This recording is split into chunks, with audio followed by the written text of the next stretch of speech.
Okay, so for this introduction to section 3.3 vertical dynamics, we're just going to talk about a situation where, excuse me, when you stand on a scale.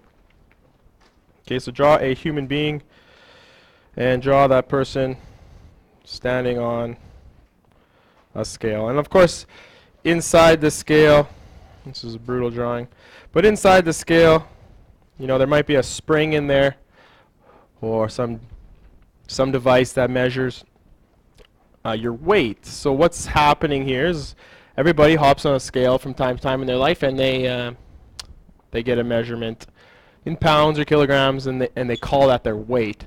So in physics, we would call that their mass.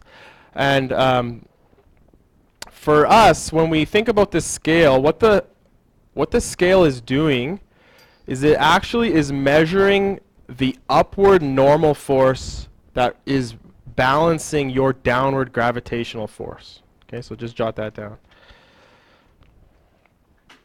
The scale measures the upward normal force that acts to balance the downward gravitational force. Gravitational force of your body. So that's what the scale is doing. It's measuring the force normal. So what we're going to do is we're going to put this person in an elevator, and we're going to think about various situations.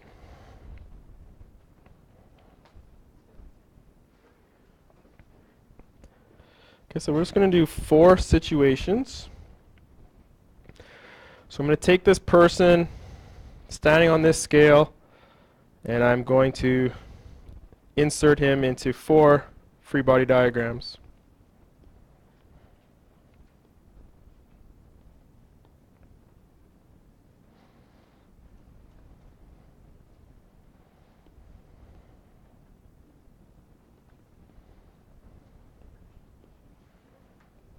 That word is gravitational, yep.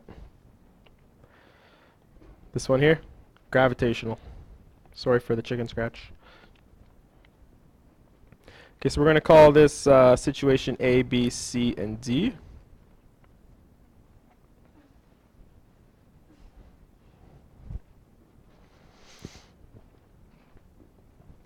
Okay, so we need to give this person a weight.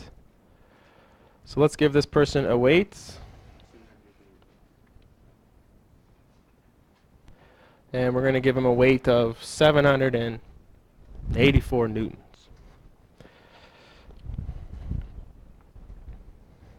So this person here weighs 784 newtons. Okay, weight of person. Okay, so we know that weights are forces of gravity. So this person has a force due to gravity of 784 newtons. Okay, so for situation A, we're going to say that the acceleration is 0. So what could you say about the elevator in situation A? Okay, so it could be at rest. What else? It could be, yeah, it could be moving at a constant velocity. So those are the 2 situations when the acceleration is 0. So in those 2 situations, what would be the upward normal force for A? Good, same. So Fg and F normal would be equal. So F normal would equal 784 newtons because F net is 0. The net force is 0.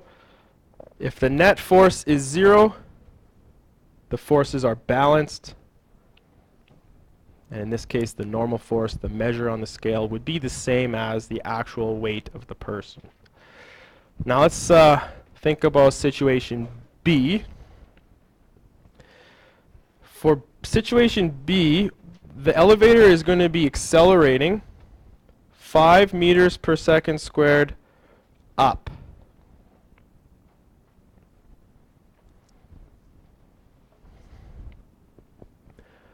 So if it's accelerating up,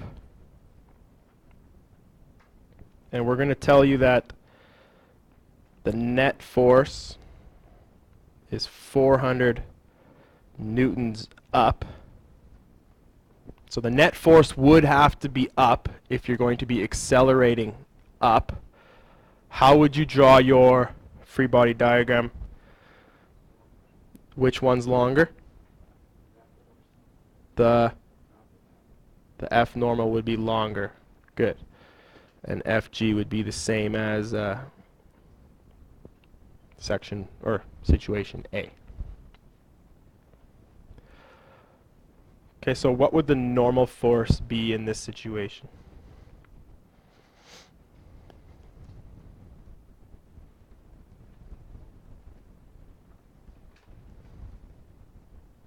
If F net is 400. Would it be 400 more than 784?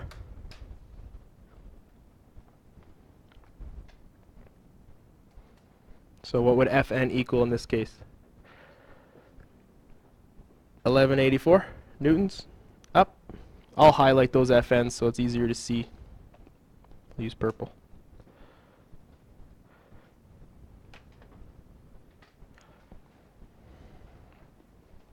Any questions on that? So you're accelerating up.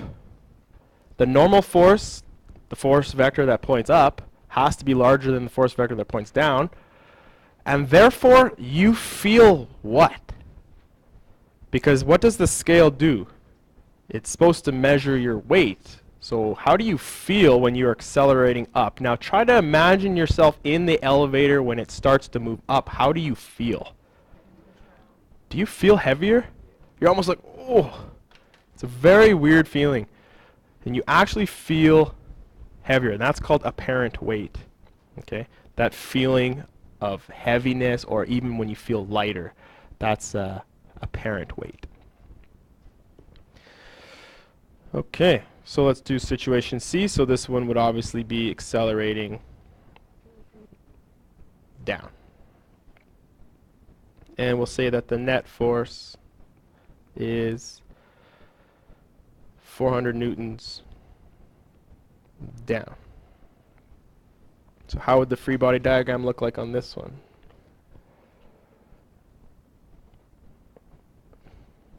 FG arrow is longer, but it has to be the same as the rest of them. So Fn must be smaller on this one.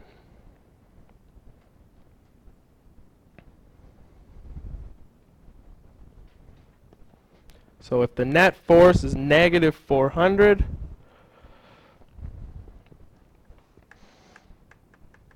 what must be the normal force? Louder? How did you get 384? You minused it? Minus from 784, good. Let me highlight that for you.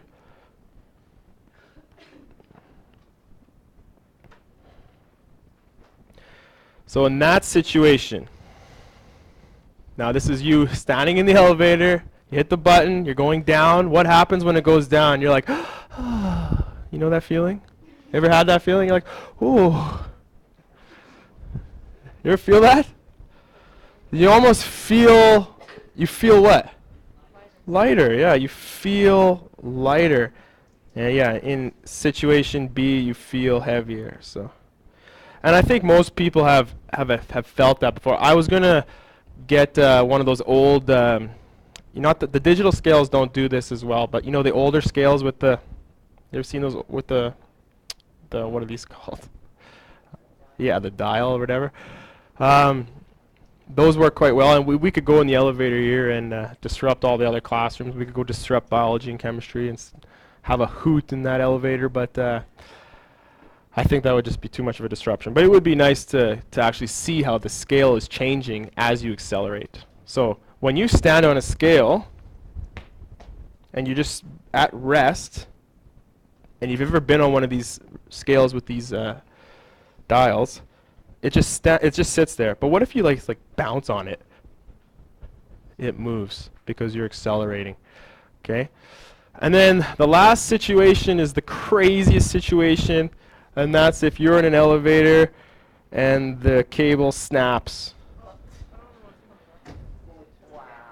The cable snaps. Yeah, that would be crazy, right? Like, so what would happen if it snapped? Say that again.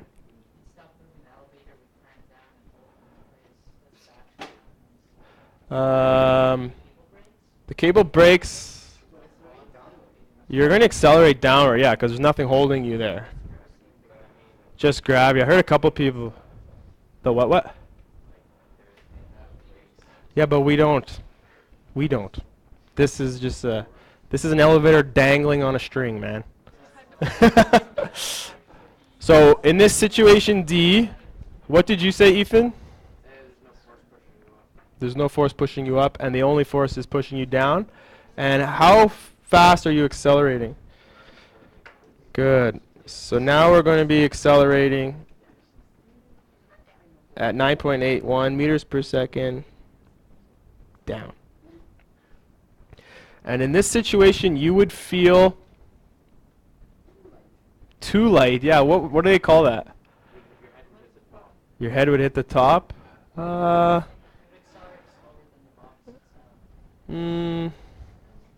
Anybody else? Would you float? Excellent observation. You would feel like you're floating. What's that feeling called? Yeah, good. Weightlessness. Okay. So you have no sensation of weight.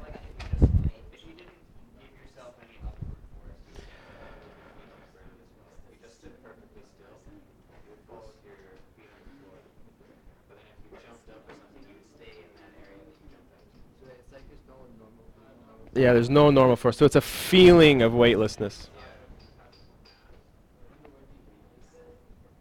Say that again. Sorry, a feeling of weightlessness. So let me erase that.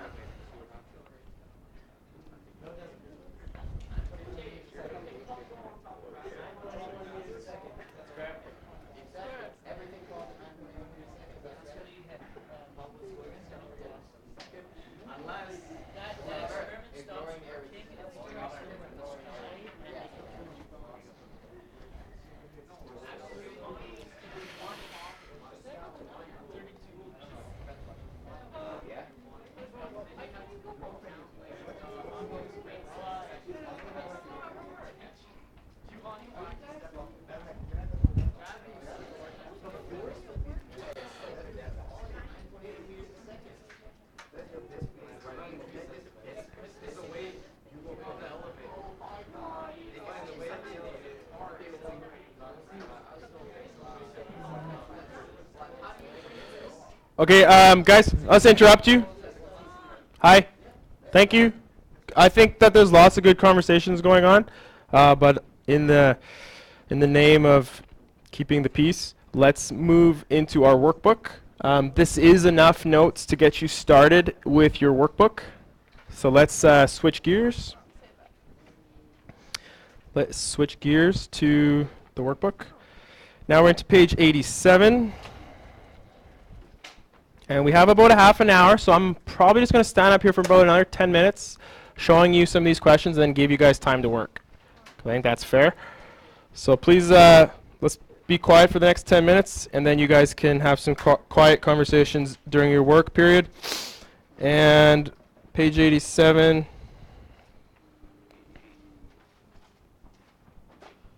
All right.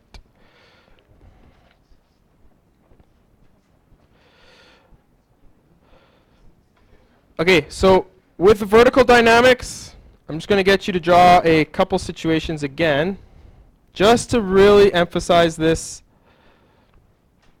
If the, oh my, it's nothing even up there, sorry. If the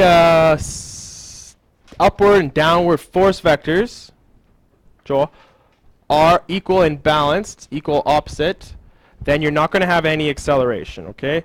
Now, if the upward force vector is larger than the downward force vector, then which way are you accelerating? Okay, good. Acceleration would be positive. And if the downward force vector is larger for whatever reason, then your acceleration would be down.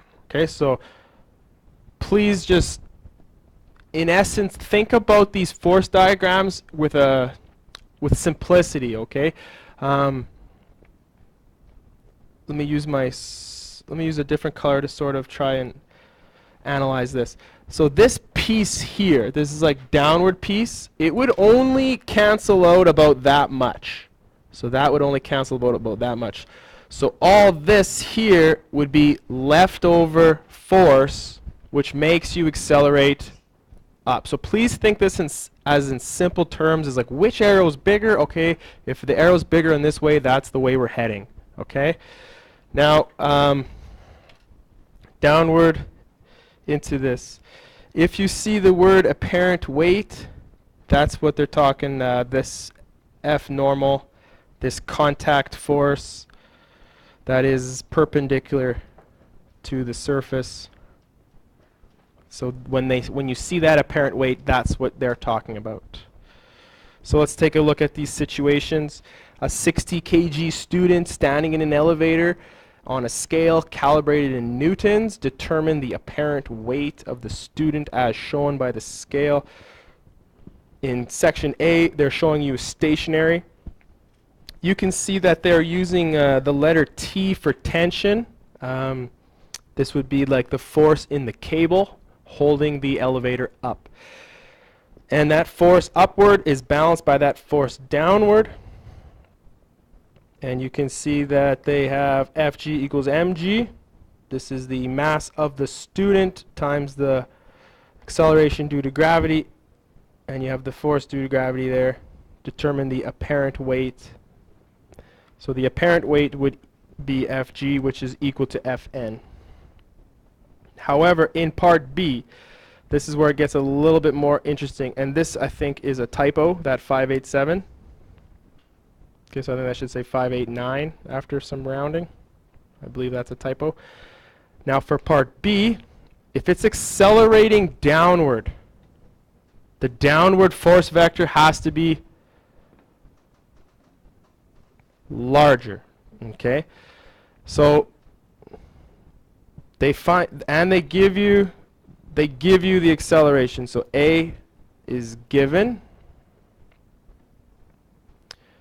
and they've given you the mass of the student as well. So you can find the net force. Remember, F net is ma. However, the net force, you have to think about it as a sum of all the vectors involved. Which vectors are involved in part B here? You have an up and a down. Now what the workbook is doing here is sort of backwards to your intuition. Wouldn't you agree? Wouldn't Fg be negative and T be positive? So what the book does is it just takes whatever's the bigger value and starts with that being positive to find the net. That's all the book does. You could have negative Fg plus T here as well, and it would still make sense. But you can follow what the book does. That's what I would do too. The negative really is just there to show you that it's in opposite directions. Okay, so for this one here, if the downward force is bigger than the upward force, then we're just going to have the big force take away the small force. And what this sentence here, I'll use a different color to sort of show this. What this difference is just the picture in the arrows. So like I'm going to take this size T and remove from this Fg. And what's the leftover? The net. Does that make sense? Just think of it as arrows and sizes. And this chunk is going to remove this chunk, and then you have the leftover, which is the net. That's try as simple as terms as possible for that. Okay, then they do some rearranging, and they get, they're solving for t because they want you to solve for the apparent weight. They want you to solve for the apparent weight, which is the upward force. They want you to solve for that. Okay, so let's try one of these together. Oh, they have this. Oh, I love this. These are excellent activities. So 1 to 3, or 1 to 4. I love that the book does this. So you have an opportunity to try to think for yourself and then use the appendix to help you. That's what I love about this book. 1 to 4, you can think about a situation, you could put your answer down, and then go double check the appendix. So let's go into 5 and 6, and I'll demonstrate this for you one more time.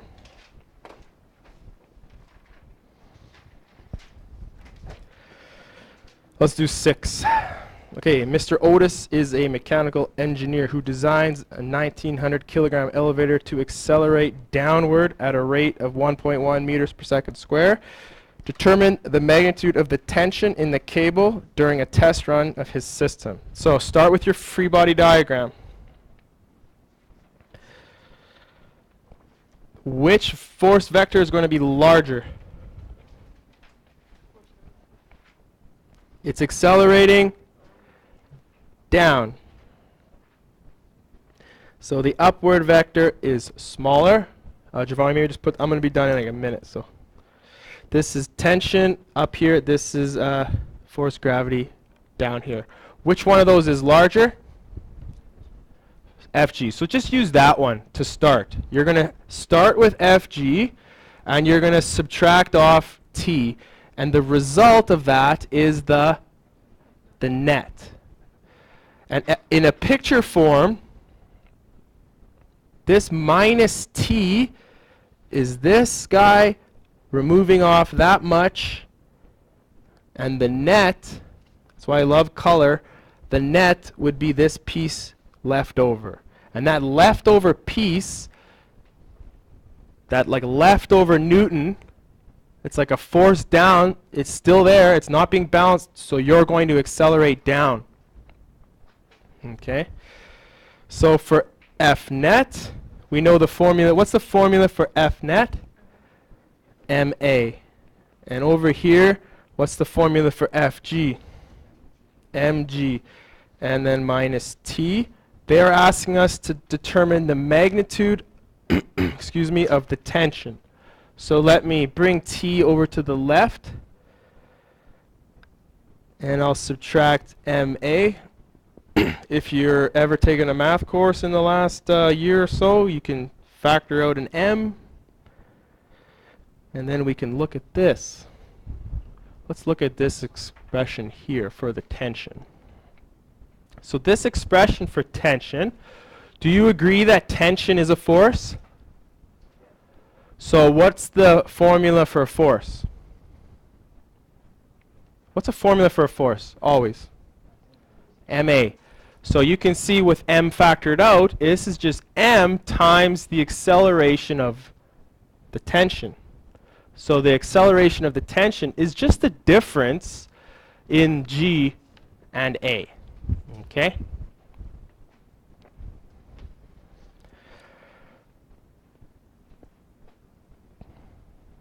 So 1900, 9.81 minus 1.1.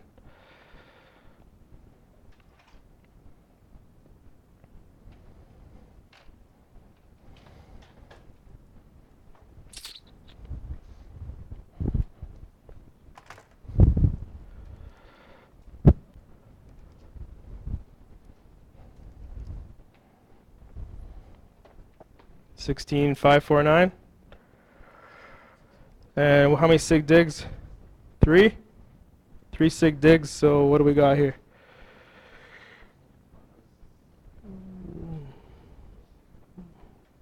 Probably throw it down there. 1.65. The 4 would not round it, so 1.65. How many decimal moves? 1, 2, 3, 4. So times 10 to the 4 newtons. And they have 16.5 kilonewton. So similar. Any questions on that? Notice there's no direction because they just asked for magnitude. Okay. So I'm going to ask you guys to try to get to question 8. And for the rest of the block, try 1 and 4 with a partner. Talk to each other. Think about the situations. Especially 3. 3 is a very good question because it gives you more than the 4 situations that I gave you in the notes. Okay, so use 2 minds are better than 1. Try to get 1 to 8 over the weekend. 1 to 8 for the weekend, okay? Enjoy your life. Okay, it's a short day. Get home safe. Have a safe weekend. You have till 47 or whatever. Please keep the room quiet while people work. Yeah.